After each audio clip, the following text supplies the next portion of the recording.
to the hearing in circumstances where Mr. Zuma has left, I've been told. Mr. Zuma had been issued with a summons to be here. He has left today without asking me to be excused. Lawo mazwi aqhamuka kuhlalo wekhomishana ephenya ukugwamanda kwamandla ombuso iphini lenhloko yamajaji uRaymond Zondo. Emva kokuthi lo engumongameli wezwe uJacob Zuma wahamba kulesigcawu ngaphandle kwemvumo yephini lenhloko yamajaji. uZuma waqhubeka nongasilaleli lesigcawu nongayi kuyophendula imibuzo kusona lesigcawu. Waphinde futhi wangawulalela umyalelo wenkantolo yomthethosisekelo ukuthi ahamba eyophendula lemibuzo yenkohlakalo eyenzeka ngenkathi engumongameli wezwe. Inkantolo yomthethosisekelo ithi ibinganalo elinye igxathu ebingalithatha ngaphandle kokumgojela uZuma bemgwebe ejele izinyanga eziyishumi-5. But to commit Mr. Zuma to imprisonment with the hope that doing so sends an unequivocal message. In this, our constitutional dispensation, the rule of law and the administration of justice prevails. uZuma unezinsuku eziyinhlanu ukuthi azise kwisiteshi samaphoyisa eNkandla. It is declared that Mr. Jacob Zuma is guilty of the crime of contempt of court for failure to comply with the order made by this court in Secretary of the Judicial Commission of Inquiry. Mr. Jacob Zuma is sentenced to undergo 15 months imprisonment. Ngibekela izindaba ze-SABC eGoli.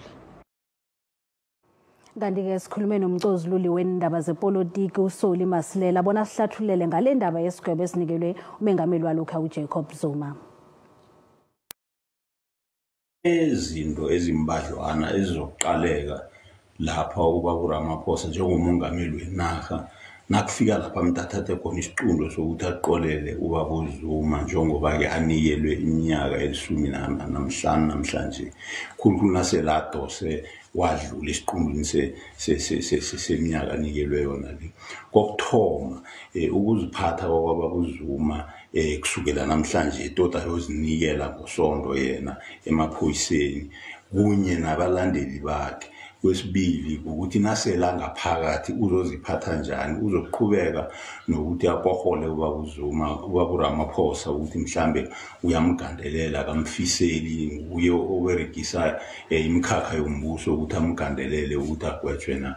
Njengoba uZuma ngathi wakhohlwa iminyaka edlule kule ukuthi nakangagwetjwa uzokunora uRamaphosa ukuthi amhelebhe amkhiphe emva kokubabonisene nesigungu iNational Executive Committee ANC. Mara ngathi nangimbona ngezikhuluma ke ugcine Peter Marisbeck aphuma ekhotho ngambona uZuma ukuthi sowuthomile ukubona ukuthi angahlaya ekhotho ngoba ngamzwa khalima abalandeli bakhe ukuthi bangenzi izinto ezirong egameni lakhe khulukhulu nababerekana nokumsekela. Ngakho into ezizoqalisiswa zonke mara ngibona uRamaphosa ukuhlangahlangana lokho kungaphakathi kwe-ANC nakufika leso sikhathi uzokutsheja khulu, uzokufuna ukuba ngaphezulu kwakhe abe mholi oqala kuhle mara uza kubonisana neNational Executive Committee ngaphambi kokubathatha leso siqundo azosithatha ebujameni bakhe njengomongameli wenarha hayi umongameli we-ANC ngokumthethosisekelo umnikela amandla njengomongameli wenarha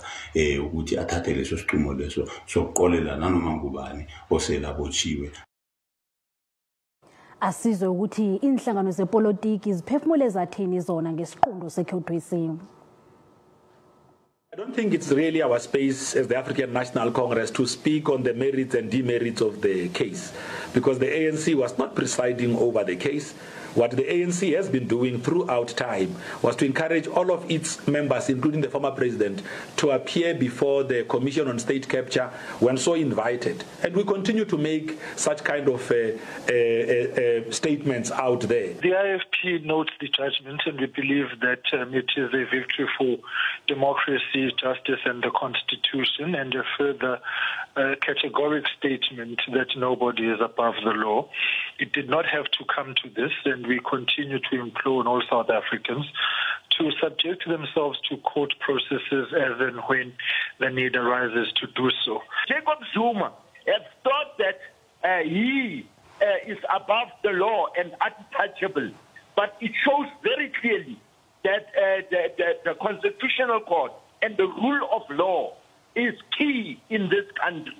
This is a victory, not only for us, but for the rule, for the Constitution and the rule of law. We note with concern that the majority judgment is on record in overriding all kinds of known procedures, as it were, and creating all kinds of special circumstances and considerations which amounted to President Zuma not treated equally like the Constitution has promised everyone.